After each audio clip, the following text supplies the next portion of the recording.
The amount of times that I've paid $5,000, $10,000 to get into a community or get into a mastermind, and even walking out being like, man, I don't think it was worth it, but the relationship was. But this agent that brought me a deal, I'm going to throw them like an extra 25, 30K. And it was just because they didn't want to list it. The power of agents in the MLS, it's still being slept on, and I love it. Every person here should have at least 50 to 100K if you're a real estate investor in the bank at all times. Because at 250 to 300, I know when the right opportunity comes, I could show that in the bank, go get a line of credit, go show my partners, go get whatever it is that I need to get the deal done. Welcome back to another episode of the Austin Zaback Show. Today we have Ryan Zolin on the show, and Ryan was actually on the show over a year ago. And we have our creative director right now currently checking to see if that episode ever made it live. And the reason it potentially didn't make it live is as a result of us not having the production quality that we have today. And I'm just really grateful, really blessed to be able to bring you back on the show, Ryan. I know that you've been on a lot of other big podcasts. You've done, incredible things. You are now building this community called Agent Investors. You've done retail real estate. You've done a lot of wholesale transactions. You're teaching people how to get deals off of the MLS and on the market, which is really cool. It's a lot of what we do as well. And dude, I love what you're doing, and I'm happy to have you on the show. I appreciate it, man. Thank you. Thank you. It's a journey. I mean, we were just talking about before we went live here, and we've got time. So I've learned to slow things down, especially as the market has shifted, and just start to evaluate what my strengths are and delegate things that I'm not good at. Yeah. So it's been a journey, but it's been fun. I love it, dude. And I'm excited to dive into that and peel back that onion of that journey, right? That evolution, and try to provide as much value as we can to the listeners and the watchers, and just, because how old are you now? 25. 25, man, dude. I tell you what, I'm 27. I'll be 28 in a month, and what I would do to be 25 again, right? It's only a couple of years, but dude, I really respect the hustle. I love what you're doing. We know a lot of the same people. And man, I'm excited to dive into it. So for people who maybe haven't heard of you before, they're brand new to kind of hear, this is their first time hearing about you. How did you get into real estate? When did you get into real estate? And walk me through kind of that initial journey of yours. Sure. It's always like fun telling the story, because it's like you mentioned being on other podcasts and stuff. I always try to throw in like one extra detail every time. Honestly, I didn't really have a plan. I didn't know anything. I was fresh out of high school. College just wasn't really in the cards. I wasn't the greatest in high school grade-wise, and the option on the table was what a lot of my friends did, which was community college, go there for a couple of years, transfer over to university, maybe get a business degree. No plan, no structure, but I would be part of the system. System being that I would be an employee. The thing that I knew was that I was the kid in high school that always asked why. So if I was going to ask why when people were questioning what the answer was that I got, didn't matter how I got to that answer, I had to show my work. I had to follow the system. I had to follow the rules. But what I found was the people that were like indoctrinating these rules and trying to force that were the people that, no disrespect, they weren't where I wanted to be. So I was taking advice and all of this ownership from people that were making 40, 50, 60K a year. And if I didn't listen to exactly what they told me to do, I wouldn't end up like that. Sign me up. I don't want to end up like that. So I started off in real estate school, fresh out of high school, 18 years old. I had no idea anything. I mean, from the schooling to passing the test, it was a struggle. Like, that's the thing that I always feel like it's really down the middle. It's either I took 15 tries to pass my test or I passed it on the first try. I was not in the category of passing it on the first try. So it took me quite a few tries to pass that school test, state test, national test.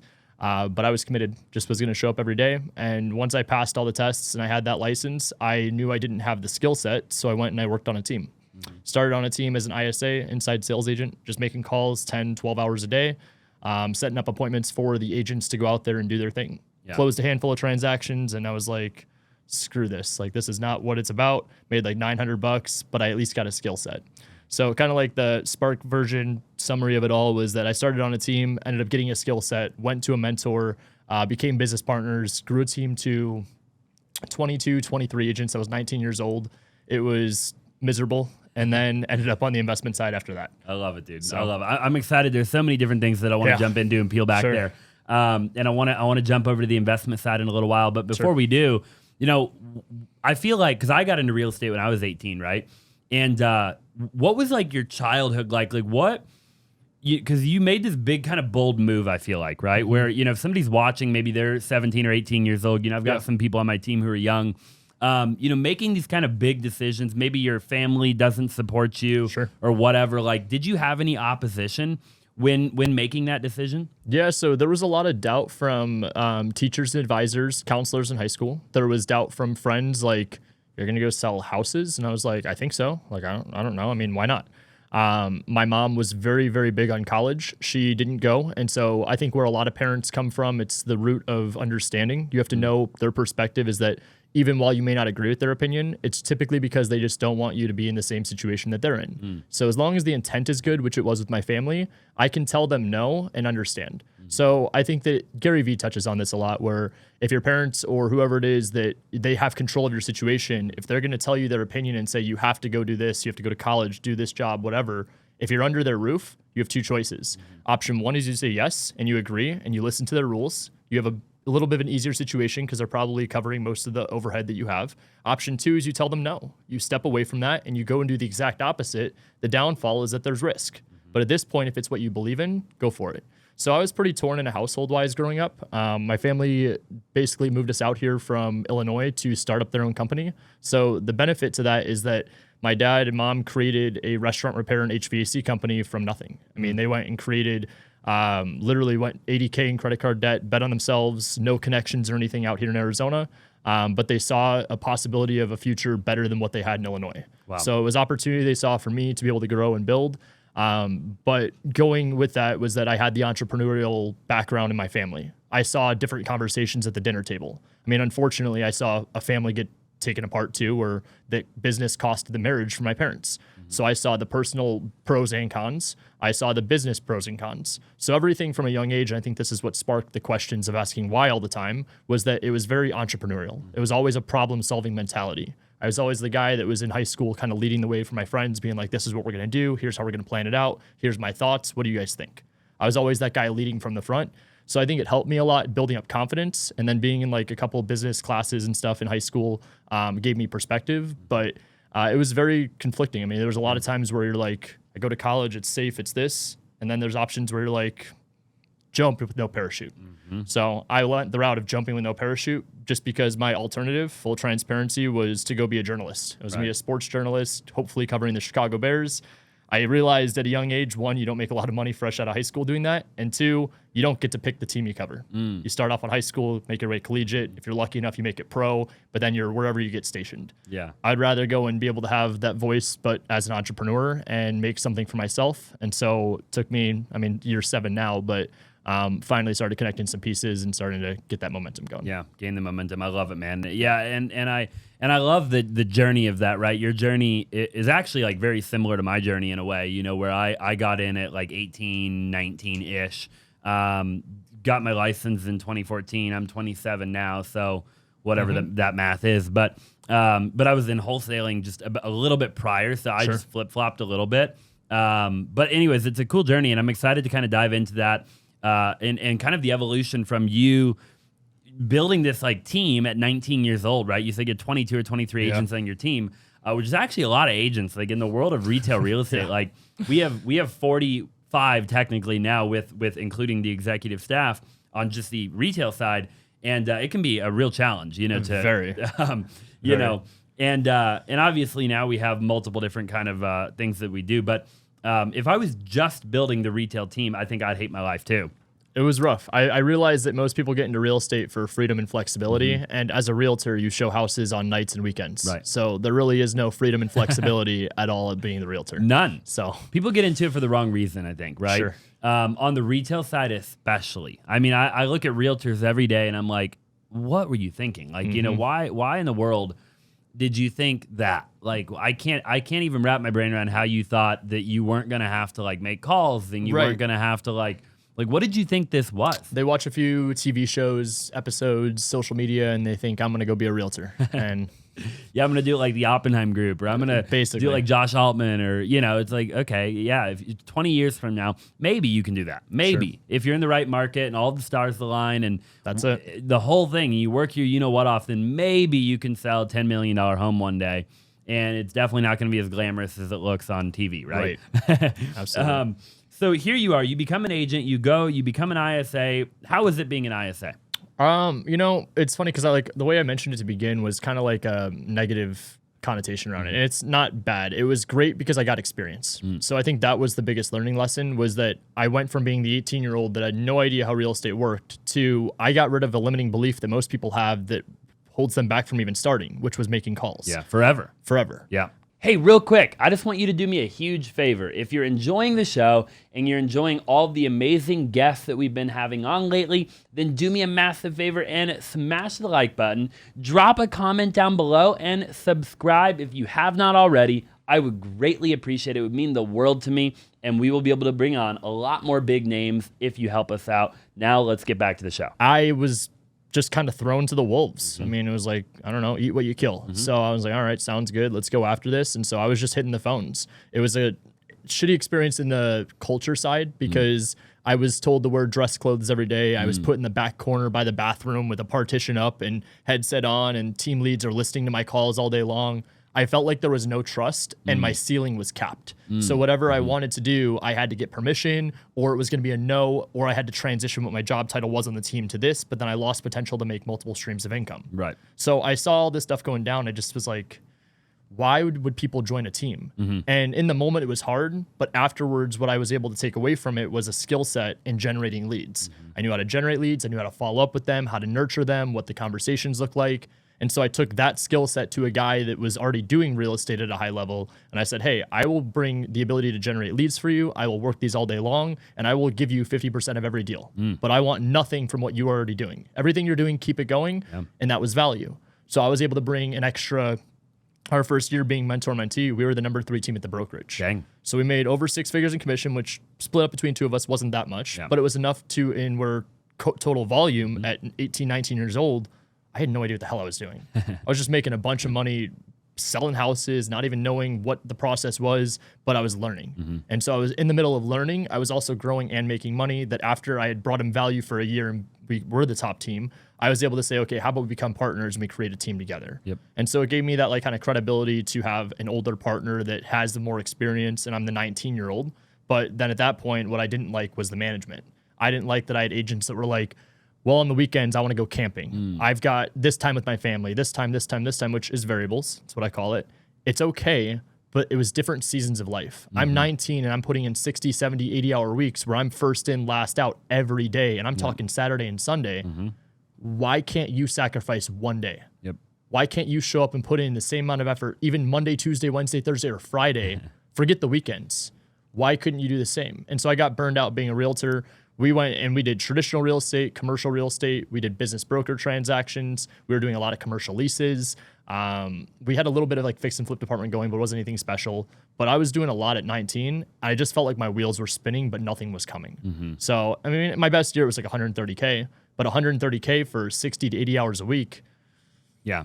That's not what it's about. The math ain't mathin', right? Correct. Yeah, no, I'm totally with you, dude. I think that the retail real estate game is really complex, and I think like your average team leader shouldn't be a team leader. For sure. Right? Like most team leaders that I talk to, I'm like, dude, and then people who want to be a team leader, I'm like, you don't want to be a team leader. I'm like, I promise you, you do not want to do that, right? Like you think you want to do that, but you don't want to do that, you know? Sure. Because a lot of times, you know, like I had Keith Anderson on the show recently, and he runs 1,000, he did 1,000 deals last Keith's year, awesome, right? And he's like, Austin, he's like, you know, at 3 or 4 agents, you're profitable. Yeah. And then he's like, at 80 agents, you're profitable. The in between, he's like, you're 99.9% of people aren't profitable. Profit margins are small. Right. If you're even it's a weird kind of journey that you go on, right? It's like when you're real small, you can turn a profit, and when you're really big, you can turn a profit. But even then, really big, you need good systems and processes. You need good culture, because as you start growing, what I found is that when you hit that 20 agent mark, it's a different kind of thing with culture. If you don't have the culture, one bad apple ruins it for everybody. 1,000,000%. And that's what we really struggled with. And I think part of it was I wasn't a right leader at 19 years old. The other part was that my partner, even, he was limited. He didn't want to go and take leaps onto what potential opportunity could be. And I always weigh out, it's not even pros and cons in my book, it's opportunity and risk. And in a way, it's the same thing. But opportunity, do you have more to gain and upside than you do to lose? Because if you have more to gain and upside, every single time, I'm sorry, especially if you're younger, take the chance. You have nothing to lose and everything to gain. And what ends up happening is, again, it's cheesy, but it's you don't lose, you win or you learn. And everything I did was through learning. It was sacrificing. It was discounting myself. It was getting in the right rooms. Hell, it was even paying a pulling out a credit card and paying to get in the mastermind, getting backstage at the events, getting into the course or community. Every time I did that, it was a chance that I took, but I bet on myself, knowing that the outcome, what could have been, was much higher than what I had to lose. Incredible. And so I did that, got me to the investment side, just learning about wholesaling. And then I went down the rabbit hole, which I'm sure a lot of people do, is all the different ways you can make money. There's wholesale, there's fix and flip, there's creative finance, there's development, there's private money lending, there's traditional real estate, commercial real estate. Before you even realize there's 10 different things you could be doing and learning. So when people all hop on YouTube and they see, oh, this guy's crushing it with e-com or with crypto, NFTs, real estate, flipping, it's very easy to go down the rabbit holes, which I did. And as I was making money, the only mistake that I feel like I made that I'd go back and change was that I was using funds from traditional real estate to fund investment when I should have been using funds that I had in the investment space or had to make to then fund that company. So I was using a lot of funds from being a realtor to cover being an investor because I was paying direct to seller. Right. And this was after paying for courses, for mentorships, events, and all this. About a year and a half of wholesaling and taking a step back from what I was making as a realtor, I was like, okay, this is not going to work. Yeah. Like, I can't do direct to seller. I can't keep up with the big dogs out here in Arizona. I don't have the right systems. I don't have the right marketing budget. I don't have the right team. I'm not the right leader. I was crumbling like after 3.5, 4 years of being in the industry. And then the idea of what I now preach to people is that the hardest part of being a realtor is to find a client. The hardest part of being the investor is to find a deal. So what I was able to understand was the hardest part for being the investor, finding the deal. What is a deal? It's someone that is willing to sell their property for a discount. The first part is willing to sell. The second part is for a discount or where the numbers make sense for whoever I'm wholesaling to. Being a client for a realtor is someone willing and able to buy or sell a house. Well, if I'm a licensed agent, why can't I write offers on the MLS? Too many times people in the wholesale space are worried about their brand, logo, LLC name, website, getting the right credit card, all the things that don't make you money, where now what we focus on is green time. How much green time are you spending in a day, in a week, in a month? If you tell me what your days are, I will tell you all day long why your actions are what they are, good or bad. Because in green time, how many calls are you making in a day? How many offers are you submitting? How many mailers are you sending out? How many relationships are you building? How many events are you going to? Break down your day by the hour. When it's all said and done, all I needed to do was submit offers and have more conversations. So I started doing that with realtors because it didn't cost anything in marketing. And with literally less than like a month left to be able to pay all my bills, I got a deal for 30 grand. Yeah. And I was like, holy cow. Like, I'm now at another crossroad. I have 30 grand in my bank. I was about to have to go rely on the girl I was dating at the time to help pay our bills. Do I go and double down and spend more money on marketing, or do I double down on what I just did that costed me nothing and see if this works? So fast forward 12 months, we did $250,000 that year with that strategy. Year after that was like 750, 1.5, and then 2.2. Wow. And I was like, all right, $0 in marketing, MLS, agent relationships. That's where Agent Investors was born. I love that, dude. Phenomenal story, by the way. Yeah, Thank very, you. very cool. I want to dive into a lot of the Sure. different details Yeah. on that, and I think we can go a lot of different directions and peel back the onion. Do you recommend, I want to go back a little, we'll go through the journey, but Sure. like, how does somebody figure out if they, what route they want to go, right? Like here you are, and you went through the journey, I think, of failing. And like you said, you learned, Yeah. right? Yeah. And I've done, my God, I've failed more times than I can even The count. best entrepreneurs have. Oh my God, dude. And I love it at this point. I'm just so used to, I feel like I've just, every day I screw it up, but you know, what would your advice be to somebody who like they're, and I talk to people every day, man. Like I had somebody we did an interview 2 hours ago where the guy's like, he's an agent. He does 7 or 8 million a year, something like that in production. And he hates his life. Right. Cool. And he's like, I make great money. He sees the grass is greener. Right. And I think he's like, hey dude, I want to wholesale. Right. He's like, I want to learn the wholesaling game. He's like, I know nothing about wholesaling. Right. He's like, I'm just an agent. I do 7 or 8 million every year. He's like, and so there's different kinds of people, obviously, at different stages in the journey. Right. And I think, you obviously made a decision early on, like, hey, I tried the realtor thing. I tried the building the team thing. I didn't love either of them, whether we want to call it wrong time, wrong age, wrong place, wrong whatever. Like, I'm sure if you really wanted to and spend a decade, you could figure it out, right? For sure. But you made the conscious decision of, whoa, wait a minute. Like, there's this other method over here that I found that makes me way more money. I'm going to go do that. How do people make that decision? Like, how do they look at the facts and maybe somebody is good at something different than you are? I mean, Sure. I think a lot of it, and this is what I was talking about earlier, is like variables. Like, The thing about variables, and I kind of put that as like a mask for the word excuse, because a lot of times people say, oh, you just don't want it. The 1%'s the 1%. And I agree with most of those statements, but the problem is like, let's go deeper. So variables sometimes are excuses, but sometimes they are legitimate things that are in your situation that maybe you made for yourself, or it just happened to you, where you were born, what you grew up with, what you're used to, your situation. Option 2, maybe you have kids, college debt, car payment, you've got overhead, you've got bills. A lot of times people don't really understand that variables is what every decision should be made off of. So where you're at currently, every person watching this should have a different response. So what you need to start with is what the why is. How much money do you need to make? Let's start there. Now let's understand what the goal is. Because if you're getting into real estate for the cars, the watches, the bottle service, you're in it for the wrong reason. 1,000,000%. If you're in this for trying to impact, help people out, build community possibly, build a brand reputation, and genuinely care about other people, okay, now we're in the right place. Let's go a step further. Why are you doing real estate? Is it for you? Is it for family? Is there a specific goal? Now let's reverse engineer it. If you can understand what you need to be making every month, every year, what the goal is, now let's go to the actions, because you hit it perfectly. Anybody can do, like, if you take 10 years, you could go build a traditional team. I could do that. You could do that. I'm sure even the general public could go do that if they wanted to. The problem is, and why most people don't, is because it takes hard work. So, and 10 years. And 10 years. So what I would say is you have to figure out if what you're trying to do on a daily basis aligns with the why. And then 2, it's happiness. I mean, I've got it tattooed on me. It's like literally be happy. Oh, I like that. If you're not willing to be happy with what you do day in and day out, doesn't matter what the money is, good or bad. It's not worth it. So that's kind of where I'm at now. And it took me a long time to realize that. For people that are just getting started, there is a sense of sacrifice that you have to figure out if you're willing to put up with. And if you are, then it's a matter of just getting to work. You've got 2 different options when you're first getting started. Starting on YouTube is fantastic. Don't get caught in the rabbit holes.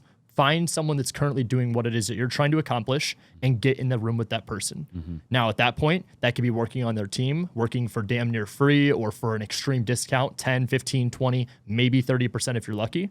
So if there's a 10K deal, you get 20%, 30%, $2,000, $3,000. The other person gets 7. Having the understanding and no ego, knowing that $7,000 is not full profit to that person. They've got the overhead, they've got the liability, they've got the risk, and they've got the experience that you don't have. So lose ego, lose entitlement. You go in, you work on someone's team. Option 2, you pay for mentorship. You pay to be in that person's community. You pay for that person's mastermind, their event, whatever it is, to get in the room with that person. The amount of times that I've paid $5,000, $10,000 to get into a community or get into a mastermind, and even walking out being like, man, I don't think it was worth it, but the relationship was. If the information in the community or whatever it is that you're looking for isn't what you're looking for, or getting you what your satisfaction point is, you need to transition and understand this is the buffet style. You can find good in every situation. Leave the bad.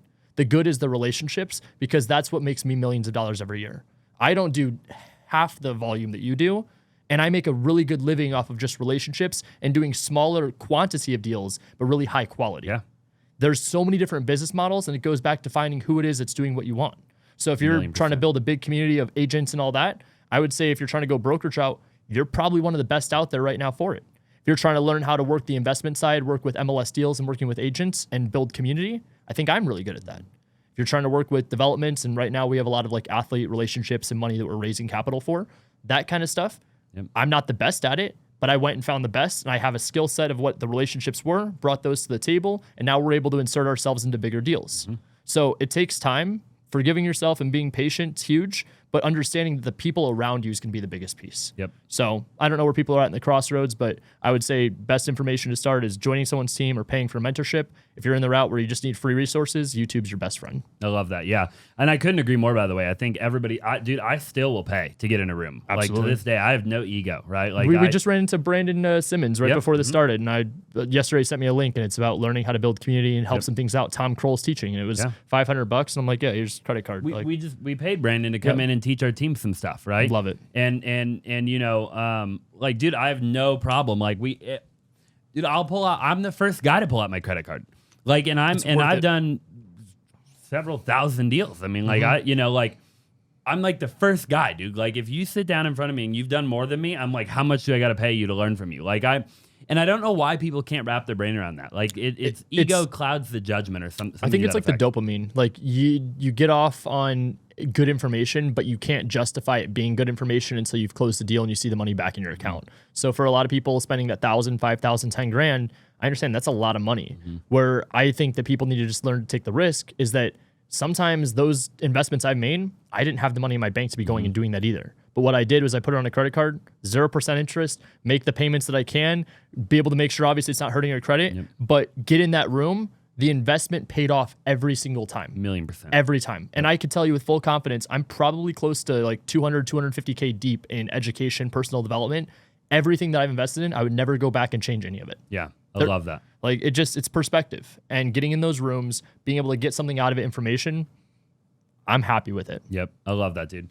So walk me through. I want to dive into the agent investor thing a little bit, and I want to kind of understand, what you teach and how you teach it, and like, and we do a lot of this too, by the way. But you obviously have built a really cool community, which I admire a ton, right? And I think it's really, really awesome what you're building.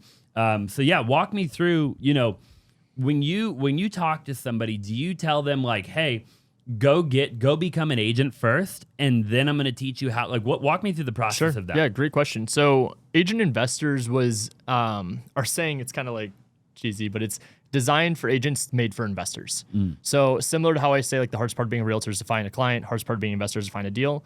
We are made for agents because in the agent investor strategy, the beauty behind it is one of the strategies I teach is the double dip. You can represent yourself as the agent in the transaction, get a commission and an assignment fee. So if it's a $200,000 deal, we represent ourselves where I'm the realtor and the buyer. As the realtor, Ryan Zolin will make 3% of 200,000, $6,000, minus our brokerage fees, all that stuff.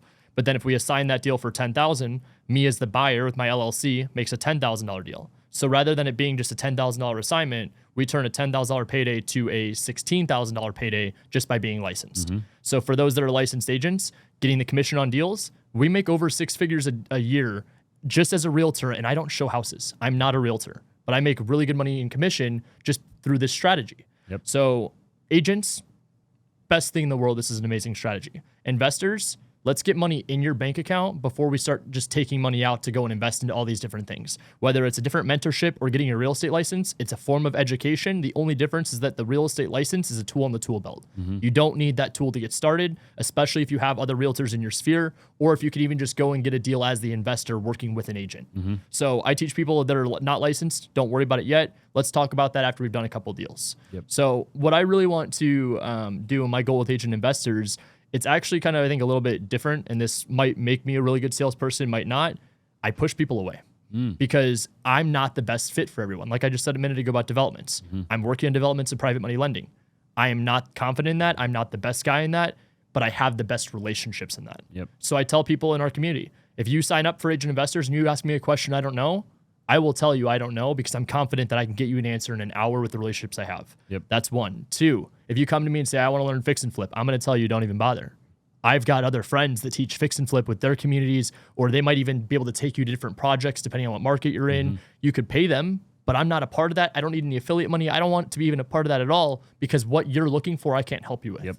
So when it comes to agent relationships and on-market deals, I would put myself up there. If I'm not the best, I would say I'm giving number one a pretty damn good run for their money at number two. For sure. So I think that we teach really very intentional MLS strategy and agent relationships to a high level. And the goal with that, honestly, is that part of what I struggled with when I was 18 was that there wasn't any guidance. I was being told by people that make 40, 50K a year that I was going to fail because I didn't follow in their footsteps of going to college. That's not a mentor. That's the evil villain, in my opinion, that just isn't really highlighted enough as a villain. You didn't support me. And it's, again, the cheesy saying of you don't judge a fish how its ability to climb a tree. Okay, well, you can judge a fish on its ability to swim, judge the monkey on its ability to climb the tree, judge the bird on its ability to fly, find everybody's superpower and show them how to use it. So I want to show people financial literacy, and I want to show them how to go create an LLC, how to be in business. I created a company that's kind of a bigger picture for agent investors where I want to show people all things financial literacy, business, real estate, anything investment. Very cool. I love that, dude. I love what you're doing. I really do. What are some of the biggest misconceptions of getting deals on the market? There's no deals on the market. People don't buy on the MLS. You need to get it 100K plus every time below list price. I could probably list off a few, but answer a couple of those because those are definitely ones I've heard before. Sure. So like go one at a time. Okay. So you can't get deals off the MLS. What do you have to say to that? Hardest part of being an investor is to find a deal. Yep. So if the hardest part of being the investor is to find the deal, and deals are someone willing to sell, first off, we know that on the MLS they're interested in selling. And I'm a realtor, I'm allowed to say this. You put 10 of us in a room, 7 of them are absolutely awful. So not only are they hiring someone to help them sell their house, there's a 70% chance that the person they hired is really not great at their job. So that's really motivated to sell. Yep. I don't care if it's price, if it's condition, whatever it is, that's a lead. So anything on the MLS is a lead to us. Yep. So one, no deals, get out of here. Yep. There's deals on the MLS. We pull about 5 a month in Phoenix every single month. So MLS deals, they're there. Buyers not buying on the MLS. The hardest part of being the investor is to find a deal. Okay, well, guess what? There's softwares out there like Privy. There's softwares out, title companies. They'll pull all the cash buyers lists. You could find who's purchasing and understanding that people that are flipping houses, most of the time, and correct me if I'm wrong here with friends you've got too, if they've got multiple projects going, there's a lot of times that they will keep their crews busy by buying a deal that they will break even or even lose a little bit of money on, because it's better to keep their crews busy than it is to let them go and work for somebody else. 100%. So if I know investors are looking to go and find the deal, now it's a matter of just looking at data. Can I see when someone sold a house and know that as a flipper, if they sold it, what happens if they don't have another property already? They are freaking out because they're about to lose their contractor. Their hard money lenders pressing on them, asking when the next deal's coming. There's a lot going on that I need to come in and capitalize on. So buyers are buying on the MLS all day long.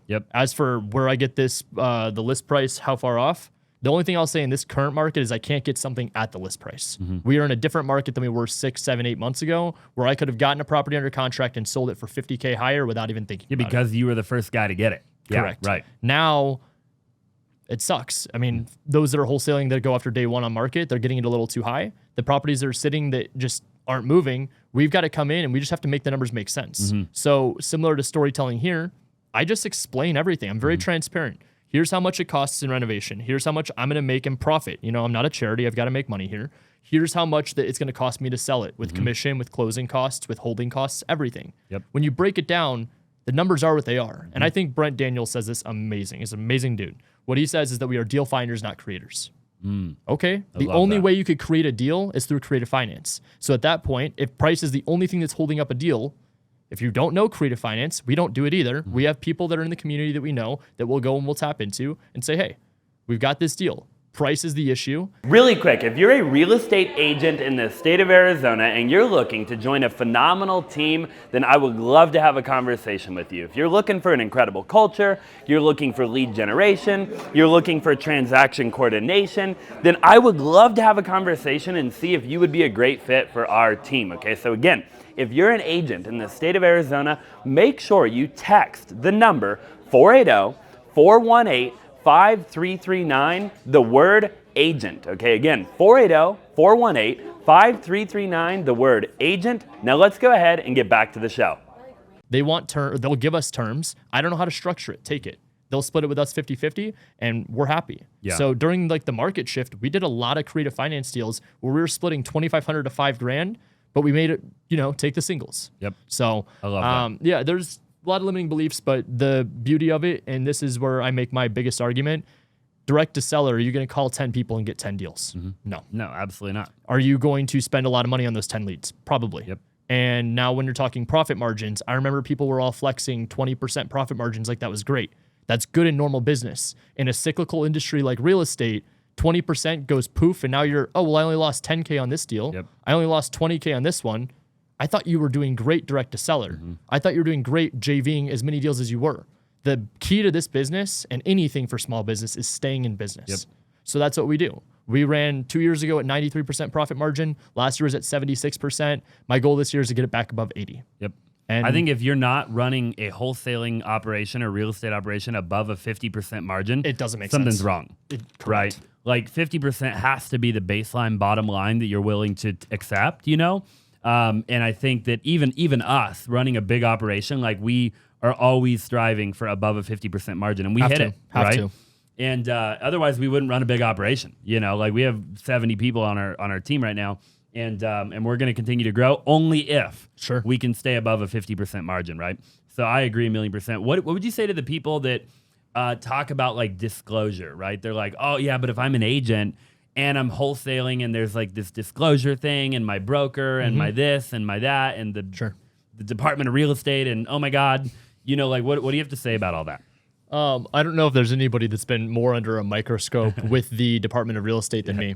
I've gotten plenty of love letters and stuff where they just want to see what we're doing, what we're working on. Hey, you're teaching people to go do this. I'm like, well, tell me where I can't. Tell me what needs to be fixed. Because part of what they're preaching, I'm actually on the same belief with, which is we need to regulate wholesaling. So the disclosures, if you have a problem with it, you should look in the mirror because you're probably not wanting to disclose something that is either hurting the seller, protecting you, or it's just blatantly wrong business. So for disclosures, House Bill 2747 in Arizona was phenomenal. I was on top of that the minute it got released. I started posting about it on social media, and I got a lot of DMs from people saying like, this is going to affect you. This is going to hurt you. And I'm like, you were the same ones that told me that I wasn't going to succeed on the MLS 2 years ago. Yeah. So one, watch this. And two, I'm sorry, but I don't see where it's bad. Like, while your opinion is like to try to make fear or whatever happen or even just talk about it, I don't understand what the issue is.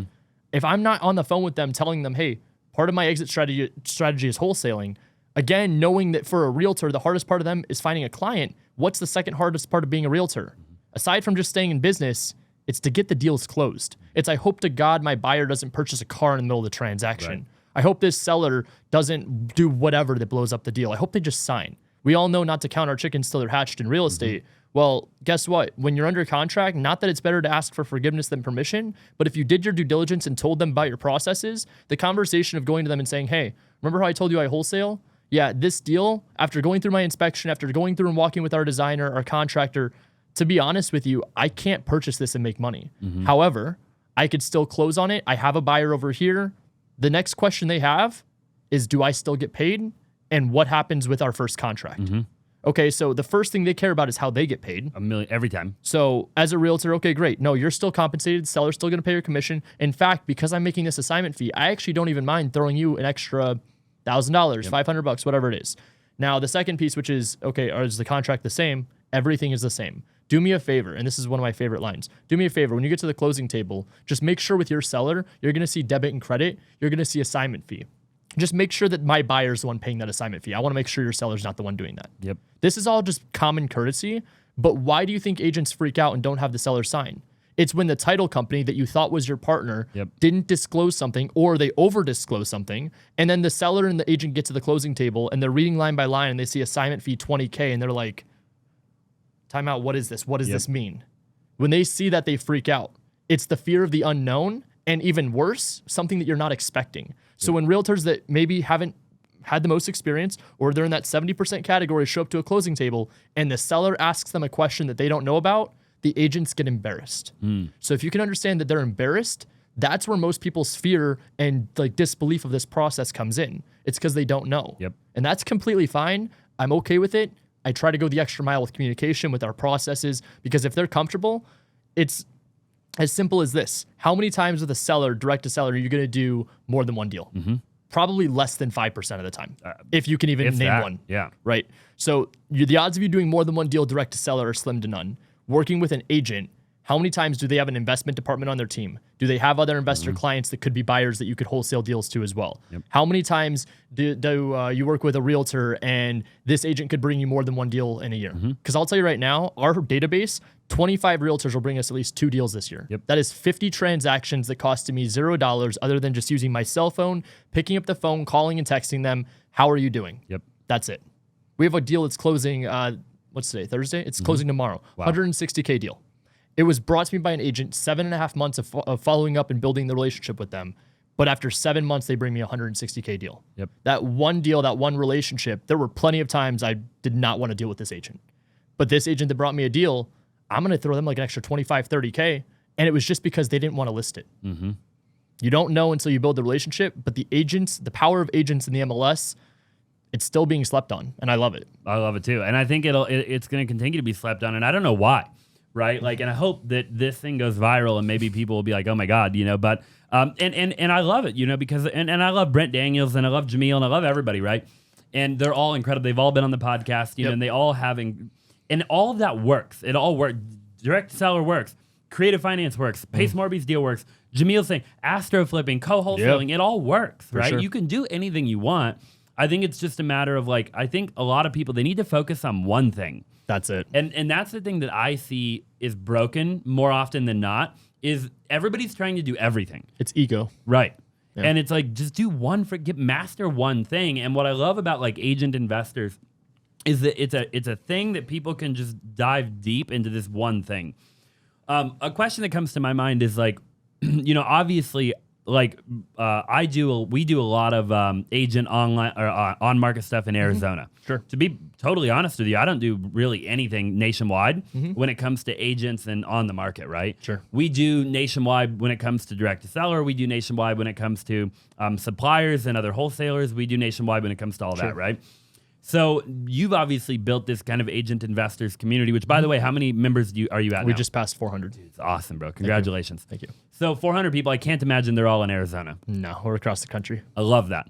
How have you seen it working in other markets? Because I'm just even curious for myself, like, how's it working? You know, it's funny because I do one-on-ones with students, and when I'm talking to them, they always tell me, like, don't mention my name, don't mention my market, because I don't want people coming. And I'm like, the abundance mentality will tell you that more people actually means more deals. Doesn't don't worry. matter, yeah. But I will tell you that there are markets out there that are booming with this strategy.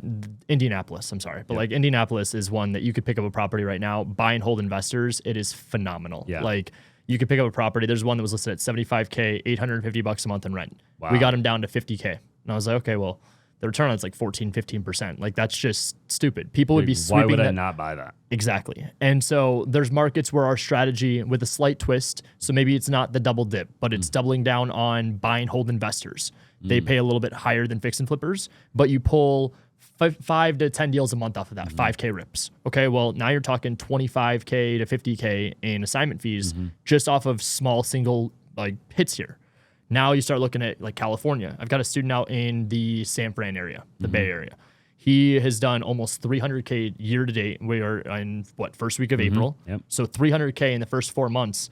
The day before our mastermind last November, he got laid off from his job, his 9 to 5. Wow. Made over 6 figures between November and December, and then over 300K, just about 300K between January and April of this year. Wow. So 400K from flipped upside down, lost my job, lost my security, not sure if I have the confidence to over 400K total in assignment fees with this strategy in California, in markets where people are like, no way, I'm not buying there because this, whatever.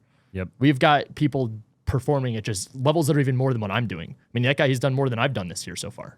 So it's just mind blowing to see like what the potential is in other markets because it's not really like pushed by other people. A lot of these other markets, especially wholesaling, unless they're in other communities where agent outreach is being like preached, most of the people are direct to seller. Yeah. That's it. That's all you do. So, it really, because direct to seller, I mean, I had Doug Hopkins on the show and I had a lot of the big, direct to seller was like the OG way, right? Like bandit signs and all that. Yeah, that's what I did when I got in. I did bandit signs and I blew a bunch of money. And, you know what I mean? I think I got like a deal or two, but I did direct mail and I did that wrong because I would send out like one mailer and I wouldn't keep hitting them. And then I'm like, why isn't it working? And then you get VAs, then you pay for the marketing. cold calling. PPC. Blew a ton of money on pay-per-click. That's how I failed. Oh Literally my God, direct to seller. I went and I blew where I thought at one point I thought I was keeping up with everybody, and it was like 15K a month. And that was like 15K. I mean, even as a guy that was making money, I'm like, it was tough. It was tough watching that go out because there was times, you're at the dinner table and you see a lead come in and it has like just a spam number or spam a name, and you're like, that costed $150. There was a mistake. Yeah, like that's my steak that was $100 and that's $150 lead. Okay, sounds good. Like hard pills to swallow. Yeah. And it doesn't matter what, like I love how you said there's so many different strategies. The biggest thing people need to take away is that the opportunity is everywhere. You've got to figure out what works for you. I've talked to some people recently that have been like, I love being a realtor. I'm like, well, if you love being a realtor, then go be the best realtor out there. Keep on doing it. But just add tools to the tool belt as you go, delegate accordingly, and then scale as you can. That's what this is all about. And then from there, I mean, the happiness is the key. So if you can scale the business to what makes the best reality for you and work-life balance, I think that's what it's all about. And I mean, that's just what I've been able to come up with at 25, but that's from going and pushing and being in that hustle mode and all that, where 60, 70, 80 hour weeks to where now, I probably work about 30, 35 hours a week. Yeah. The rest of it, I mean, I'm us as entrepreneurs, you don't work, but we're sitting there writing down notes and texting people back, calling, all that stuff. But it's just, people got to slow it down. I think there's a lot of stuff. There's a lot of noise. The market shift has been one of the best things. I mean, it's been able to tell me, even going back to the market thing, there's a lot of different markets that got hit differently at different times than Arizona. Arizona got hit. Seattle didn't get hit till like 4 or 5 months later. North Carolina, Atlanta got hit like 2 months ago. And now even then, they bounced back already. Florida got hit really bad like Arizona at the beginning. But in the last few months, we've done more deals in Florida than in Arizona. So I don't know. I mean, I think there's opportunity everywhere. It goes back to what we were saying, where you can find it. It's just having the right community, the right foundation, tools on the tool belt, and from there, not turning away any opportunity that's presented. I love that, dude. Yeah. How many people would you say you need to have? Like, if somebody's watching or they're listening, at what point should they construct a team around them? Like, what does your team look like today? And should they, if they're beginning, should they just do it themselves? Like, should they just be the one, and like, what would those metrics be that you would say, hey, I want you to find, make 5 offers a day, or I want you to talk to 5. And then at what point, how much money do you need, or at what point do you go get a team member, start building out your team? Great question. So what I teach people like an agent investors, where through my mistake, I went and started off by finding the deals, and then I brought acquisition people in. That is 1,000% the wrong way to do it. And I know there's some people out there that will teach you it. I don't advise an acquisition person, because indirectly, and I'm assuming most people here are giving them the benefit of the doubt, you care about your people. So if you care about your people, you're doing, let's call it 3 deals a month. I would say the baseline is to when you go and hire, 3 months straight, 4 months straight, you've done at least 2 to 3 deals. What that turns out to in revenue should be an average of a $5,000 to $10,000 assignment fee. So making between 15 to $30K a month. You need to be doing that for at least 3 months. You can show proof of concept. You have at least 1 quarter under your belt where you can go and make, 6 figures? So call it just 6 figures, just under 6 figures. That's when you're ready to go and hire and scale if you want to. And at that point, if you bring acquisition people in, what's going to happen is you're going to take the foot off the gas, because you're trying to show somebody else. What I was doing was, hey, I've got 3 deals. Here's 1 for you. I've got to make sure you're fed. I got to make sure the roof's over your head. You're my responsibility. Even though you're 1099, I love you. I care about you, and I need to make sure you succeed. So then I started taking away from my production and my prospecting time to teach. Well, then our production went down, which I think happens regardless. When you start hiring, you're going to have a slight dip, but then it could go back up. Acquisitions backwards. You need to go and hire what the green time, what's the money-making activities. Okay, well, for me, paperwork, administrative, emails, responding to texts, scheduling appointments, that kind of stuff was holding me back. So I went and I found like an executive assistant, admin / TC. I recommend getting a TC first, then going and hiring, whether it's another acquisition or disposition. I would actually recommend probably more even dispo, and maybe it's even you moving yourself to dispo. Because if you have the relationships, first starting your acquisitions, you hire a TC, you bring in a new AC, that AC person runs the acquisition department, you move to disposition, you keep the relationships, you're selling the deals, transaction coordinator takes all the tedious work off your plate, maybe pay them a salary, $30K a year plus some commission, and then the acquisition person commission only. I love that. That's how I'd probably structure it. And I don't know. I think it goes back to the why. You got to just make sure you're bringing people in for the right reason. When you start bringing employees in or team members, it's similar to like when you just go and get properties under contract. This is people's livelihoods. So make sure you're not messing around with it, just getting things under contract to get them under contract, or bringing people on just to bring them on. You're intentional. Yeah, and that's why wholesaling has a bad rap, right? 100%. At the end of the day, it's because of the people out there that are doing it the wrong way, and they're just throwing crap at the wall, and it gives it a bad rap, because you're taking advantage of people's livelihood. People already scheduled the movers. They did the whole utilities, thing. Everything. They got the utilities, and you backed out on them, and there's really never any shot you were ever going to move that deal to begin with, and you kind of just drag it along. You wait till the last day of the inspection period, and then you back out for no reason. You get your earnest money back, so they're not protected. I always think about it too on a personal level. Like, we're talking logic there. What about if they tell their friends? What if they quit their job, or they went and got relocated, or put in a 2 weeks, and then you back out? Yeah. I mean, this is... How many people did you impact? How many people did you mess with? And it's just, it doesn't sit right with me. That's also why I like working with agents. The barrier of entry for agents, investors, wholesalers, it's still low no matter what it is. Agents at least had to go pass a test. They had to show up for schooling. They had to pay some money to get a part of an association, get their MLS and all that. There's a little more seriousness. And that's why I think the regulating it will actually help a lot of the messy stuff that's going on. And people should be there should be consequences for people messing around with people's livelihoods. There should be fines. Should be fines. It should be seller could take you to court for X amount of damages if there was any in the situation. Yeah, I think that it could get that way. I couldn't agree more, dude. I think that it absolutely should. I would love to see the riffraff kind of subside, and get out of the industry. We're one of the only wholesalers. Actually, we're the only wholesaler in the nation that's actually approved to wholesale with eXp Realty. Really? And yeah, we're 100% approved with them. And so, wow. It took a lot of time and energy to get approved with them. We're the only ones who are approved. So like when people call the brokerage with 90,000 agents and they're like, hey, we want to wholesale, they give them my phone number, which I don't actually love right now. I got to tell them to stop doing that. But and one of the reasons why I love that is because I do like that the barrier that they're making it difficult to wholesale. I think it's actually not a terrible thing, right? At the end of the day, because I think that the right people should absolutely get into the business, but it's no different than any other industry, right? You don't want to go screw around with people. So I couldn't agree more. When it comes to actually doing the wholesale, right? Like doing the business. What are some things that you would recommend to people to do in their day-to-day? Like, walk me through maybe just a couple of tips and tricks that you would recommend. Like, if somebody's like, hey, Ryan, I love what you're saying. I'm going to try to like stop playing the video here in a little while. And then I'm going to go on the market. And I'm going to start trying to kind of look for deals. Would you say underwriting is a difficult thing? Like, do people struggle underwriting? Like, what do people struggle with? What advice would you give them to figure out what's a deal and what is not a deal? Sure. So I think a lot of the biggest struggle is limiting beliefs. And for people just getting started, it's proof of concept. So the best advice, this was Brent Daniels and I had a show that we were doing called Millionaire Before 30 for about like a year and a half. And we had a 5-step process to financial freedom. So I'll share that here. I think that's a good place to start. Then I'll jump into some of our KPIs. So the 5-step process, the first one is just doing a deal. Like a lot of times people are like, oh, I got to go all in. I got to learn. I got to do this. And it's analysis paralysis before you even get started. That's where the logos and all that fun stuff comes in.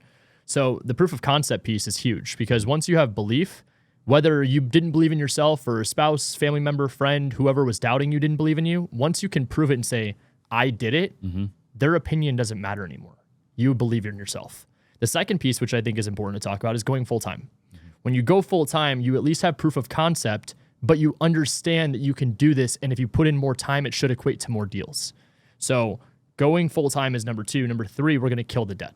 So if you have any consumer debt, credit cards, college debt, car payments, I'm not talking mortgage. Don't go pay off a mortgage. But like all the crazy things that maybe are over your head every month, kill it. Kill the debt. Number 4 is investing into assets. This is real estate. This is investing into even personal development, investing into anything that could give you an ROI. Number 5 is financial freedom. So really, it's not that hard of a process to understand the timeline of get a deal, go full time, kill the debt, invest into assets. Now you're financially free. Those are the 5-step process that Brent and I came up with. That it was like, it is this cut and dry. Now, as for KPIs, this goes back to the green time. In our specific strategy, it's at least 5 offers a day, 5 minimum offers. Now with that, it's going to be going and having 50 conversations. 50 conversations is not text being sent. 50 conversations is probably 100 texts and maybe even 75 to 100 calls. So out of 200 potential outbound messages, you have 50 conversations. Now from there, our goal we added as the market shifted, we started to realize a lot of our buyers went onto the sideline because the market was just uncertain. So our goal as a team was to add 1 buyer per day. So buyer relationships, we just want to qualify, make sure they're legit, see their past few deals. Do you guys have proof of funds? All things that I think every wholesaler agent should be doing anyway. But now you're going to be going in, qualifying them out. So adding 1 buyer, having 50 conversations and submitting 5 offers, it's very cut and dry, but that's it. Aside from that, just have a smile on your face, enjoy what you're doing, and enjoy the journey. How do you teach people how to underwrite? I'm always fascinated by that, right? Every state's different. So I see some people who just give this like formula, and I'm like, I don't know if I can get behind that. Like it's not 70% of ARV minus whatever. No, like if you're in Alabama, it's different. It's 20%. Like, so how do you teach that? What's your methodology there? So our formula, it's kind of hard to explain. I always do better like board wise. We take 93% off the top. It's 7%. So the 7% is holding costs, closing costs, and commission. To break it down even further, 5% is commission. When I sell a property, I wholesale it to you as a buyer. I'm going to just make the assumption that you're not licensed. Most of my buyers are not. So you're not licensed. So that means that when you sell the property, you have to have a listing agent and a buyer's agent. Typically, people pay 5 to 6%. Now, a good investor has a good relationship with a realtor if they're not licensed, where they could probably list a property for 1%. So if you could list a property for 1% and you're paying 2.5% to a buyer's agent, 3.5% is commission. If we say 1.5% is holding costs for the flip, okay, now we're at what is that, 5%? Mm-hmm. Yep. We're at 5%. Now the other 2% is closing costs. 1% to buy it. When the investor I wholesale it to, they pay all the closing costs on that transaction. Now when they sell it, there's 1% as well. And 1% is extremely high. $1 million house is not 10 grand in closing costs. Yep. But just shooting for trying to be a little bit more conservative, 7%, that is down to the T how I got 7%. Okay. So 93% off the top. Now we're going to take off numbers that I cannot make up. Number one, what is the renovation cost? Yep. Depends on your market. You can find out from a contractor, from another flipper, from somebody there. What is the cost per square foot? Do you have a breakdown? Is this lipstick versus a full-on gut job versus a teardown? Out here, we're about $45 to $50 a square foot. Yep. Okay, so 45. And not to interrupt you, Yeah. I'm just curious for the audience, right? 45 to 50 a square foot for what level remodel? Lipstick, nothing like cosmetic. And obviously that's in Arizona. Arizona. Yep, to So clarify. $45 square foot, and then times that by the square footage in the house. Now, give or take, like if it's like a 1,500 square foot house, I don't know what that math comes out to, but like let's just call it like 65, 70K. There's some properties I could look at that I could say we could keep the cabinets, we could keep the counter, we could keep this. It's not 65, 70K, it's 50. Yep. Okay, so that's just awareness. So now numbers are renovation. I know that that's something I can't make up. It is what it is. If it needs a new roof, new AC, flooring, paint, carpet, those are numbers that are fixed. Okay, now the next piece is profit. Most investors want to make 10% of the after repair value. So if I can figure out the after repair value is 400,000, after repair of that 10% is 40K. So meaning that if I go ARV times 0.93 minus the cost of renovation minus the profit margin of $40,000, Minus what you want to make, right? that's the last part. It's the assignment fee. So now when it's all said and done, our average percentage is between 55 to, I mean, I've even seen some like 70, 72%, but that's of ARV. So down to the T, I can get a number in pretty much every market. Yep. In Arizona, we are putting up non-refundable earnest money, committing to deals, and I'm ready to rock and roll. Yeah. So Because you're confident. exactly. And Yeah. confidence comes from time. Like people are always like, oh, Ryan, you sound good on the phones. I'm like, I'm purposely trying to mess up some conversations so people can see it doesn't matter. But also, who cares? Know that there is no perfect script. It's a conversation. And when I'm going in, it's just setting expectations. The numbers are what they are. When you're asking your buyer, what's the average percent that you like to make on a deal? Is it 10% of the after repair value? Some guys I know, they're like, no, I need to make 60K minimum on each deal. No matter what. Okay, sounds good. Well, now I can reverse engineer that. So as for being able to get good at knowing what ARV is, know the basic rules. Don't cross any major intersections. Compare single family to single family, not like mobile home, townhouse, anything like that. Don't compare 2-story to 1-story. Try to stay within 500 square feet, plus or minus. Year built, I would say don't compare 1900 to a 1990. It's all basic things you could look at and say, is this comparable to this? I think a freaking infant can do that. Yep. Now it's just a matter of, can you see when it sold? Right now, we're only doing the last 3 months. And even 3 months is a little like far out. 30 days or less or pendings, phenomenal comps. Yep. So comps come from reps. Then just know how to do the formula, build the relationships with the buyers, hit your 5 offers a day, 50 conversations.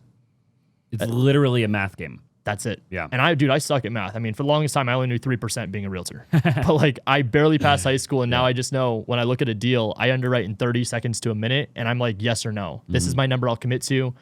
Let's go to the next deal. Yeah. So I always tell people, especially depending on your situation, how serious are you? Like, and I don't mean that to be an insulting question, but if you're over here telling me I can't afford this, or I can't pay this, or this is my situation, my variable, okay, so what are we going to do about that? Because I'll tell you straight up, the day that, or the month where I got that 30K check that changed my life, I told people 5 offers. People were even asking me, I was in masterminds, were like, oh, tell me about your KPIs.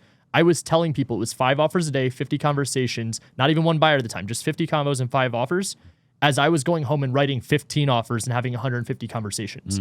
I knew if I was telling other people in the community to go do a third less than what I was doing, 1, I wasn't worried about competition, but 2, when you tell people everything, which I just did here too, 10% of them actually do something with it.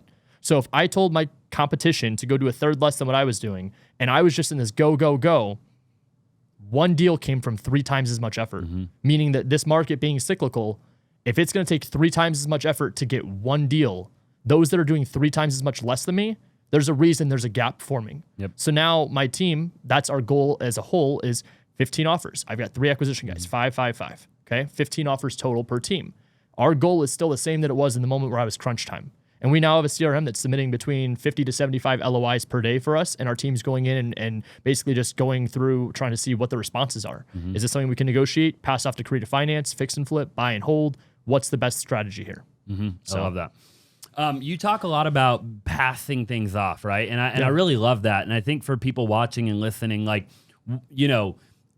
do you recommend that? Because I love how you've built it, where instead of you going and trying to learn and take underneath of the umbrella of what you're doing, like, I'm going to go learn everything about Sub 2, or I'm going to go learn everything about creative, or I'm going to learn everything about Novation, or I'm going to learn everything about whatever, right? Like, how can people go and do what you've done where it's just, I'm going to go build the relationships with the people that are really good at that. Sure. And I'm going to create this symbiotic kind of thing where if I'm talking to a homeowner, I'm talking to an agent, where the strategy that I'm the master of isn't going to work. And I'm, you said awareness a little while ago. I'm aware of that, right? But I still would like to monetize it in some way, shape, or form, or at least just help that person and pass that along. How do you recommend building those relationships and being able to do that? The hardest lesson that I had to learn was ego. And it was leaving the ego at the door. It was nothing more than just I was a young and egotistical kid that thought that the world owed me something. So getting into real estate was such a great reality check, because the world was like, oh, you think this deal's going to close? Watch this. Oh, you think that's going to happen? Watch this. There was every kind of curveball thrown, to the point to where I got humbled enough times to where I walked into a room not expecting the worst, but with no expectations. So with no expectations led to great opportunity. And when a great opportunity was presented, I wasn't scared. So I think where the key part of my story that helps with how I've gotten to this point was that I didn't burn bridges. I got into the rooms. I kept my mouth shut. I was a sponge. Absorb as much information as I can. And then it goes back to the buffet. I saw guys making millions of dollars, but cheating on spouses. Okay, well, I don't need to replicate them 100%. I can replicate your business and work with you on a business standpoint. Personal, depending on what it is you're doing, that will determine if I want to do business with you. And for a lot of those guys that were doing the whole like cheating and stuff like that, I'm not even associated with that, because I don't want that kind of like ecosystem around my energy right now. So going in and learning relationships, don't burn them, but then providing value. I think that's where most people go wrong is, I'm sure you get these DMs too, is like 123 Main Street. I'll give you 50-50. And you're like, give me 50-50. Like, bro, with all due respect, I love you. And this is not anything like a jab, but like, you don't know anything. I have to go comp this property. I have to go have the conversations. I have to use my paperwork, my TC, my knowledge, my buyers, do all of this. And then we're 50-50. Someone on my team would make 30. Yep. So no, I think if you're looking for value, you really want to get wowed, and I haven't had this happen yet. Here's a deal. I have a buyer. I have this. I have that. I've done all the legwork. I think the comps are here. I'm struggling. I got it under contract. It's in my LLC. I'm not sure what's going on. Can you help me? I want nothing from the deal. I would never in a million years go in and take the entire deal, but that's the kind of mentality you need to have. It's walking with no expectation of, I had a conversation with a guy a couple of days ago that was like, I'd be willing to do 70-30 on my first however many deals. I'm like, well, willing to versus what you're going to get is different. And I'm not even in the business of hiring right now. So I'm just telling you straight up with all love and respect here, you're going to go work for somebody else. And you're going to be lucky if you get 50. You should go and work for somebody else that you could build with, that will teach you everything. Tell them that you only want to be with them for a year to 2 years so they understand that and they're expecting it. But then from there, you could learn everything in a year or 2 years and then go do it on your own. You were honest, upfront, set expectations. You provided value by bringing deals and money to the table for the person that taught you. And in return, you have the ability, crossroads, of saying, I will stay here and help this guy build, or option 2, I go out and do this on my own. And at that point, it goes back to awareness. Are you an entrepreneur or an intrapreneur? Because most people, they are intrapreneurs. Are you prepared to get hit with the IRS sending you a bunch of letters? Are you prepared to pay the taxes? Are you prepared to pay all the bills and the overhead? Are you prepared that good, bad, or ugly, it's your fault? Yep. Most people in the world, even if they say yes, they're not ready for it. No. So being the true bred entrepreneur, at that point, it's just called sacrifice. Putting in the work and time, but knowing to lead with value first, it wins every single day of the week. Yeah. So I would say getting started and what I'm trying to do, and if you're trying to replicate this, start with your why. Make sure it's something that you like why you're doing this. Because I think that the biggest difference, like even with me, what I do, I know that I don't need to be the best at it, because one of my mentors once taught me that, Ryan, you're like about to burn out, and I could see you're making all this money, you're having a great time, but you're just, something's off. And what I realized was they were 100% right, because I was trying to do 3 different things at 110% effort. What they put in perspective was that you could have 5 or 7 people doing all those same things for you at 70 to 75% effort. And that's better for you, better results. It's more efficient. And guess what? You're going to sleep the same at night, and you might even be a little more profitable. So it made me realize that having more people doing things at less capacity than what I did, knowing with awareness that I'm always going to be the one that puts in the most amount of effort and energy into my business, which is acceptable. I mean, that's how it should be. But if I could bring people in and give them opportunity to succeed in my companies, and they do even a quarter, 3/4 of what I could do, why not? We're going to make mistakes and grow it anyway. So now it's just a matter of the who, not how. Can I put the right people in the right positions, and can I make sure they have the right opportunity to go and scale? Every single person on my team is a business owner. They are a partner of mine, and they have ability to go and make at least 3 sources of income from the day they start with me. Yeah, I love that. So incredible, dude. You talked a lot about the abundance mindset, and I love that, right? And I love the community of people that are here in Arizona, and everybody knows everybody, and everybody's just loving and open. And I've had all the people on the show, or a lot of the people on the show. You've been on the show. And I think, but a lot of people in the world have a scarcity mindset, though, right? And they think that if they give value or share their knowledge or their expertise, and this could be in any industry, right? That somehow they won't do as good, or they'll make less money, or there'll be less food on the table for their family. Like, how do people transition? Because, we're so abundant, dude. Like, I could sit here, I'll open my whole playbook for you. You open your whole playbook for me. And I know there's plenty of deals to go around, because your guy will be sick one day when my guy's working, and my guy will be sick one day when your guy's working. For sure. There's plenty of deals, right? It doesn't matter. But I think a lot of people aren't like that. There's so many people in the world that they think so scarce. So, like, how do they transition into that kind of abundance mindset with everything that they do? So I think a lot of it, and we're going to talk on awareness a lot. What helped me with a lot of the mindset stuff was Jamil Damji. It was astro flipping, going inside that community. And even before Jamil was the one running it, was Josiah Grimes. Phenomenal human beings.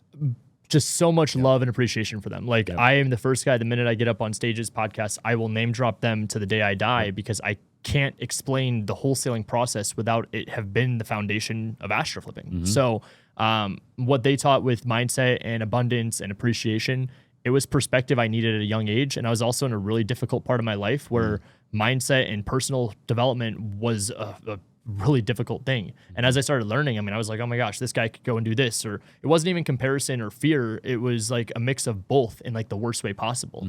It was like, I'm not good enough. This isn't going to work. This guy's over doing this, this, and this. And before you knew it, I wasn't even taking action because I was crumbling, making excuses as to why I couldn't. So I think a lot of people, the awareness piece is knowing that the reason why you are having that mentality, it's fear, but why? Do you not think you provide enough value? Is there things that you're not being honest with yourself that you could be doing better?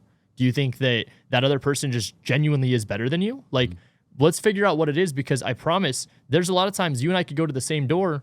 They may hate you and love me. They may hate me and love you. All day long. So it goes back to what you just said about the sickness thing. So the opportunity is everywhere. Really quick, if you're a real estate agent in the state of Arizona and you're looking to join a phenomenal team, then I would love to have a conversation with you. If you're looking for an incredible culture, you're looking for lead generation, you're looking for transaction coordination, then I would love to have a conversation and see if you would be a great fit for our team. Okay, so again, if you're an agent in the state of Arizona, make sure you text the number 480-418-5339, the word agent. Okay, again, 480-418-5339, the word agent. Now let's go ahead and get back to the show.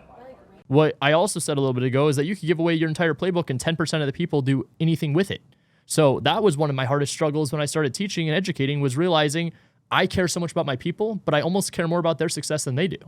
So I think what you need to understand is that it's opportunity and it's reciprocity. Opportunity is everywhere. Reciprocity, what goes around comes around. If you're going to go and put good energy, good vibes, and good stuff into the universe, that energy will come back to you. And it might be as simple as, I came and did the right thing today. On my way home, I'm not going to get into a car accident. But guess what? In 30 days, a deal's coming. 45 days, another deal's coming. 60 days, another deal's coming. It doesn't matter what market you're in, what industry you're in, anything along those lines. You have to be willing to bring the people with you. And that's where it comes down to as well for building a team and community, is that it's all based off of value. What you put out in value into the community and the marketplace in return is literally what your worth is. What you're going to get paid off of your deals, your ability to wholesale, representation, what you provide in value in education, whatever it is you're providing, your value is based off of your value you're providing. So I don't know. Mindset, I think a lot of it's just, you got to write things down. You got to have some conversation. Look yourself in the mirror. Like, as weird as it sounds, grab a notebook, write down affirmations, look yourself in the mirror and say it. Do you giggle and not take it serious? Or do you look yourself in the mirror and say, oh shit, this is not where I want to be. I want to be someone different. Because I could tell you, and a lot of it has come recently over the last 12 months, I sit in the mirror and I'm proud. It went from, I used to ask my why, and by the time I got to the true root, it was fear. It was scared that I was going to lose it all again. It was scared that I was going to lose more relationships or friendships or family again. It was that I was going to mess things up again. And then it made me realize through that trial and error and everything happening for a reason that as it started to connect in pieces and dominoes all came together, you're like, I wouldn't have been able to be here and even doing this podcast right now had not X, Y, and Z happened. So everything that happened for me, not to me. I think that's a very contrary thing too, but it happened for me. I am so thankful for it. But now what I'm able to take and experience and knowledge to be able to go and provide back to others, I hope people watching this, they get one nugget. I'm not telling you to take down notes and rewatch this 15 times. I mean, that helps his algorithms to do it. But like, all in all, it's just one nugget. It's the same thing as if you pay for a mastermind. Can you get one thing out of this call or out of this podcast that you said or that I said or that we both said that will change everything? Agreed. Because it's all mindset. I mean, 70% is up here. Yep. Agreed. I love it, dude. We'll transition real quick and Sure. then we'll wrap in a little while. What do you think? I ask everybody, what about the market, right? You know, what do you think's going to happen in the market? Does the market actually, like, we went from this era of the hedge fund era, right? Oh my God. And oh my gosh, dude, you know, the amount of wholesale, I think if you were a wholesaler, I'm a little all over the place right now, but if you were a wholesaler and you started wholesaling in 2020, It didn't even count. it's like you're messed up in the head. Yeah, your rookie season's actually right now. Yeah, Like, you know? Yeah. Because it was just anybody, if you had a heartbeat, if you could fog a mirror, you could wholesale, right? Absolutely. So, and then obviously the market shifted. The hedge funds, a lot of them left. There's a handful that still buy. Most of them don't buy anymore. Maybe they'll come back eventually. Maybe they won't. Who knows? What do you think about the market? Obviously, nobody has a crystal ball. Can you still wholesale? There's a lot of people, I think, getting out of the industry right now. Yeah. What do you think? So hardest part of being an investor to find a deal. Most investors, their profit margins went down in the tank. They went from being profitable to, I only lost X amount. Fix and flippers, same thing. Agents, harder to find clients. It's suddenly a great time to buy, even though rates are 6% plus. Those are struggling people. And that's where I think a lot of people failed over the last 2 years was that they didn't set themselves up.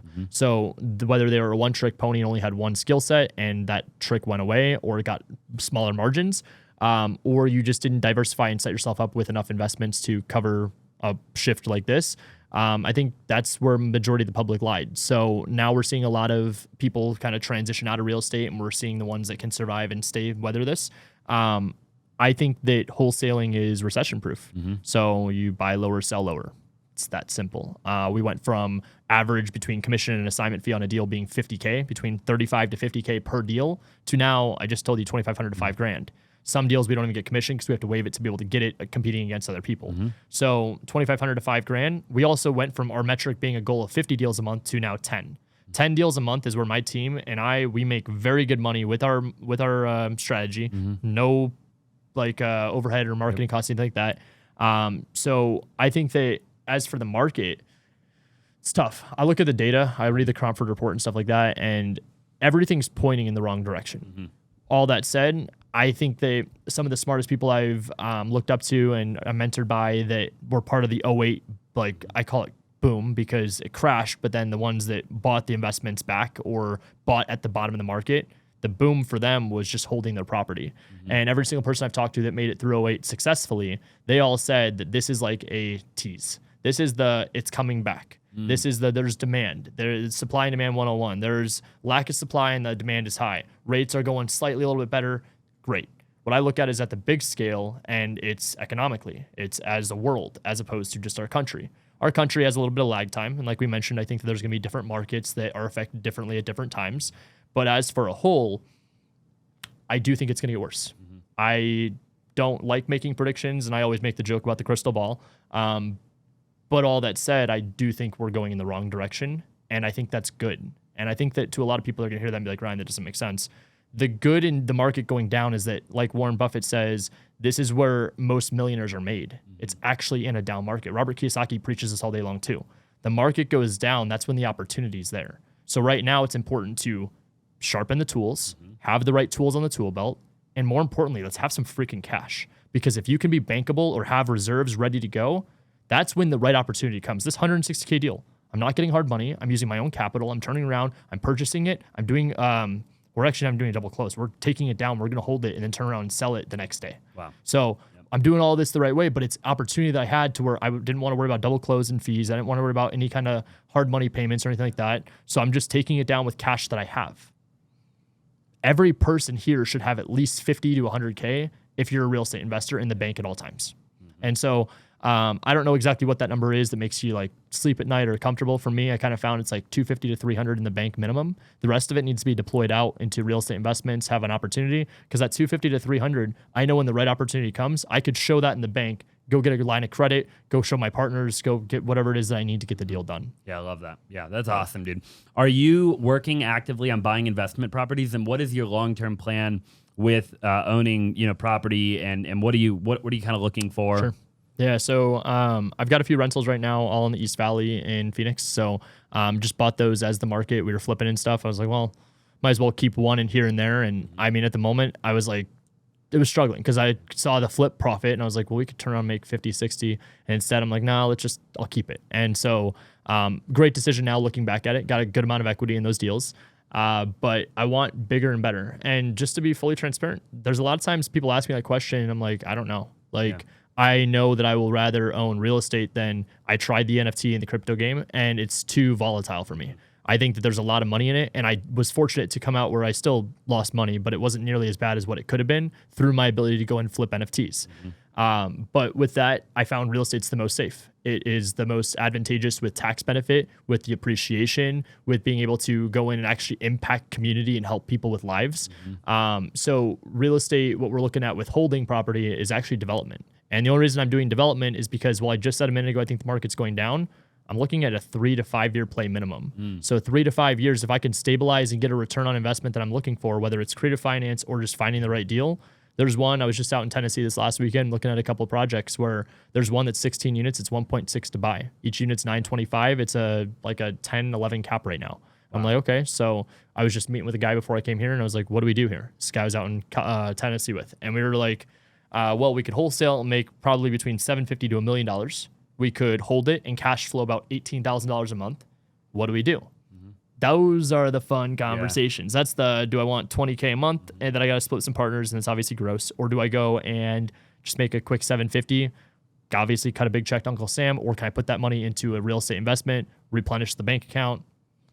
That's the kind of stuff I want to work on. So we've got the 16 unit, we have a 48 unit we're developing, and then we're trying to raise capital for another development out here that's 70 units. I love that. Yeah. So you like kind of the bigger deals. You're getting into the bigger deals. Bigger deals where equity sharing, even just bringing private capital to the table, you get 30, 40, 50% on the deal. And when it's all said and done, cash flow is what I like. So if the cash flow will cover monthly expenses, this is the step 4, investing into assets. Even if the people that I have are investing into assets, but I get equity on that deal or a return from their private capital, I'm basically arbitraging. So if I can go in and do that at a high scale with bigger properties and projects and stuff like that, that's the next plan. Yeah, I love that. Yeah, I think the bigger deals are really cool. And I've single family's awesome too. I mean, Zach Keeps on the show. He owns, I don't even know now, 250 or something, 300 single family, which is wild to me. I think Zach's also a very special creature because exactly. I was just gonna say he has photographic memory. He knows all the tenants for 200 plus houses, dude. I don't even know, like, you introduced me like 2 people and I already forgot the name. Same. So I would say that single family, having the memory he does and everything, like, he is made out to be that 100%. And most people in that category you'd say is like a slumlord. Yeah. Zach cares. Zach is the farthest thing from a slumlord. He will go out there and care about his people, and that's what makes him as special as he is. Yeah, he will drive out there. He will. Yeah, which is wild. Yeah. So I think that you just got to find your niche. And for me, it goes back to that who, not how. I can outsource everything to where I'm taking relationship A, plugging to relationship B into deal C, and I get outcome. Yep.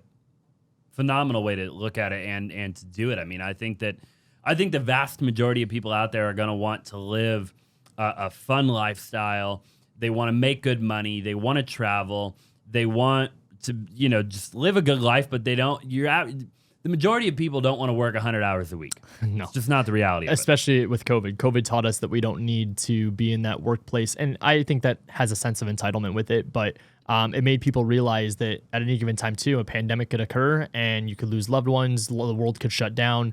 no guarantee that tomorrow is promised. So I think that especially our generation, we want to be remote. We want to be working. Dude, I know so many people that are our age that want to go live in a van and travel for a year, want to go study abroad and travel and do all these things. I'm like, I just think money, money, money, money. But like to them, I get it. So if that's what they want to do and they want to be virtual, all that matters in my head is if you want to have that lifestyle, there is no one that's better or right or wrong. What it comes down to is, one, can you afford to live? And two, are you happy? So if you can afford that lifestyle and afford that season of life, and you don't have the responsibilities of kids or family or spouse or whatever, and you want to go do that, by all means. I'm not going to tell you that you should or shouldn't. All I care about from the standpoint of just your best interest is, are you financially able to?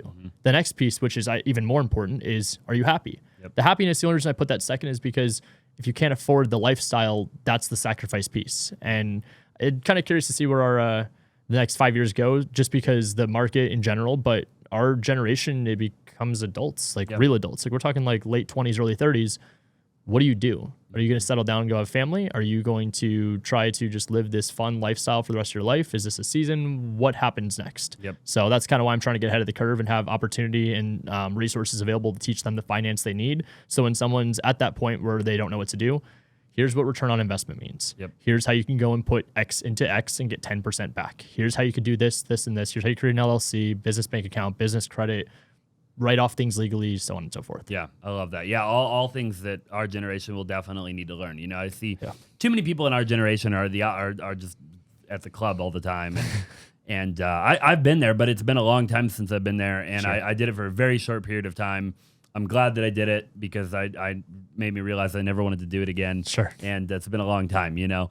But, you know, I think that, you at some point, people just have to grow up and figure it out. Life's tough, dude. And I don't sit up here acting like I have all the answers. There's, like you said earlier, too, I make mistakes every day. Dude, there's days that I'm like, I messed up more than I succeeded. But then the fun part about that is when you go back a month later and you look at your journal entry or the video you recorded on your phone, you're like, oh, man, that day I was in tears. That day I was ready to put a hole through the wall. That day I thought I lost everything. Where I'm at today, man, that's perspective. So I think that's just what I've been fortunate to have in such a short amount of time, is a lot of perspective and life experience that a lot of people don't get in their entire life that I got crammed into 7 years of being in business. Agreed. So it's been fun. It's been a cool journey. And I mean, I'm just excited to see where the future goes. Slowing it down especially makes it easier to be in the moment. Yeah, which I gotta work on. I think we all have to work on that, right? Slowing down, being present. I was just doing a podcast yesterday with somebody. Oh, it was The Bachelor. He's on our team. One of the Bachelors. I don't know what season he was. I don't watch Bachelor, so all the girls, when I initially brought him on the team, they're like, "Oh my god!" I was like, I didn't put two together. You know? That's funny. But anyways, and he was talking about being present, right, and just living in the moment. And I've talked a lot about that with a lot of different people, but. You know, just figuring out a way. Too many people, they're either living in the future, which is what a lot of entrepreneurs do, and then a lot of other people live in the past, right? And it's like, you got to figure out a way to live in the present. And I think you do that by slowing down, taking a breath. Dude, I time block now. Like I told my girlfriend, I was like, hey, like, just so you know, like 5, 6 o'clock, I'm done for the day. And she's just like, what if someone calls or texts? I'm like, okay, well, it's situational, depends. But like, for the most part, I want to just focus on having dinner with you. Let's slow it down. Let's be present. I want to hang out with my dogs. I honestly, dude, like, and this is even, again, probably contrary belief, I would go play video games. I go and hang out with my friends. I love that. The clubs, not my vibe, but I've been going out, been hanging out with my friends Friday, Saturday night, because I'm like, you know what? I'm going to end up being older and regretting, because I didn't go to college too, that I missed this opportunity. And I don't want any kind of regret or resentment towards myself for what I should have done or could have done. I want to go and experience it all. And from there, like the buffet style, I can do what I want. There's no rules to this. So I think where most people get stuck is that while there's no rules, there's no accountability. So you need to hold yourself accountable, have the awareness, enjoy the journey, and just find time to enjoy the little things. Like, I want to go up north and spend the summer up here. I don't want to be down in the valley where it's 120 degrees. I want to be out in Sedona. I want to be in San Diego. I want to be in Florida. I want to be in Illinois. I want to go do all these different extravagant things. Obviously, they cost money, but it's going to be able to give me that satisfaction that I'm also working towards something that is worth it. It's not just work, work, work. That's a season of life. What I'm able to do is slow it down and be present. Even on this trip to Tennessee, I was able to go out there and spend time with my buddy that we were doing the deal with. His wife brought my girlfriend. Like, it was nice. I was able to go and just be present in a different state, different scenery, and you come back and it's like a reset. And I think a lot of people need that, especially as entrepreneurs. you need to flip off the switch every now and then. You do. It's okay. It's okay to like slow it down and go in the dark and come back. Yeah. We need it a lot more for sure. And I couldn't agree more with you. We're buying a new boat right now. And last summer I had a cool boat out at the lake, and I loved it, man. It was like the first year where I would go every weekend. We would just go out on the boat and hang out, and I didn't have any cell phone service out there, and Beautiful. I didn't care. Just have a good time and get the sun and things can wait, dude. Like that's what I always find so like pisses me off. Like when people are sitting there, they're on their phones and they're just like, dude, this is like 2023. I get it. It's accessible information, but like, what do you think people did 30 years ago? Because I can tell you right now, it wasn't this. Yep. If someone would dismiss them or just blatantly disrespect them, they were like, it sets the tone. And for me, I feel like I'm so big on the awareness piece and just being present now. I mean, this wasn't a focus years ago and even up until the market shift. But now being present, it actually makes you appreciate things. It also, and it might just be me, I don't know, but like you start to actually realize people for who they are and what their intent is. Because there's a lot of times, and even where I messed up with the who, not how, and delegation, this wasn't all rainbows and butterflies. There was a lot of times you put wrong people in the wrong seats, you don't set the right expectations, you don't hold people accountable, and you fail. So, I mean, I made a lot of those mistakes, but now it's at the point where I know who's in what position, they know what needs to be done, I know what I need to get done. The rest of it, if it doesn't happen the minute somebody texts me or the minute an email comes in, tomorrow's a new day. Yep. Doesn't need to be done right this second. The stress and pressure everybody holds against themselves, wild. it's ridiculous. I love it, dude. You're preaching, man. I love that. All right, we've given a lot of advice here. We're at least an hour and a half in, so we'll wrap up. Of all of the things that we've talked about, advice that you've given, if you could leave the world with one thing, right? Like that was all. Like they just everything we just said on this podcast, they didn't hear. It's just one thing you could tell the world, one piece of advice, life advice, business advice, I don't know, relationship advice, one kind of way to live life. What would it be?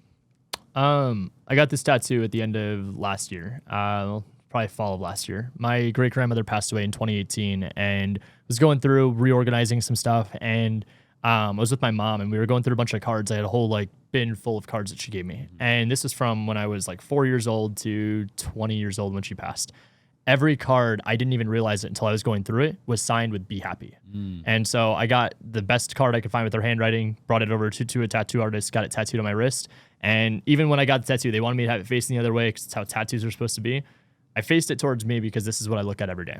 I think that what it comes down to, we talk about money, we talk about mindset, we talk about relationships, talk about all these things. Everyone will tell you the cliche thing in the entrepreneur world that when you pass, what they care about is legacy.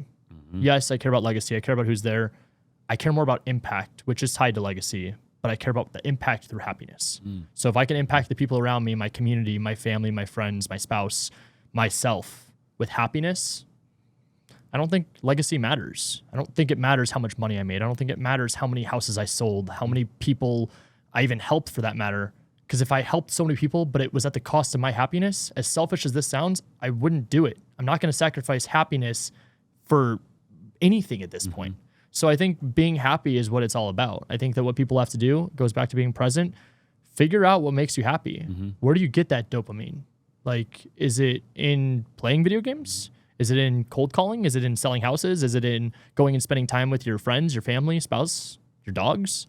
Whatever it is that you find the happiness throughout the day, if you aren't giving yourself every single day at least an hour of happiness, What are you doing it for? why?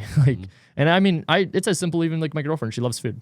Okay, sounds good. So, I mean, 3 meals a day, I'm bad at math, but like, let's say that obviously we hit that hour metric of food. Can we do something every day different that is around food? Can we make a new dessert? Can we go out to a nice restaurant? Can once a week I go out of my way to make sure something experienced around food makes her happy?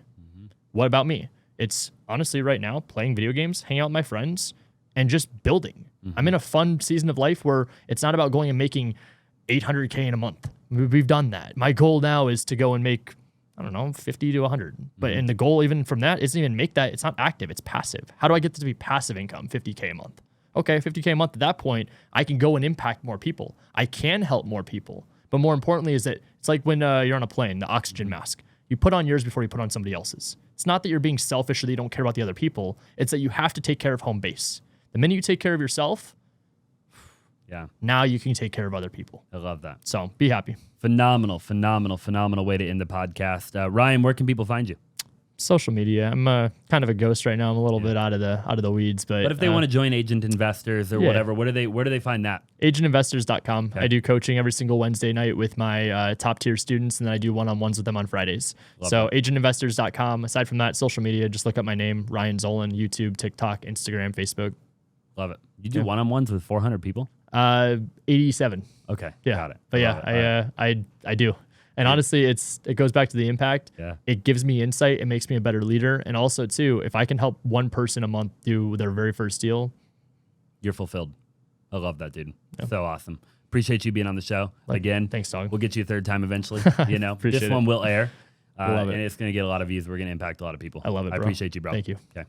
Hey, if you're still watching on YouTube, it would mean the world to me if you would subscribe if you haven't already, like the video, comment down below what you liked. And if you're listening on any platform, it would mean the world if you would leave a 5-star review. We'll see you in the next one.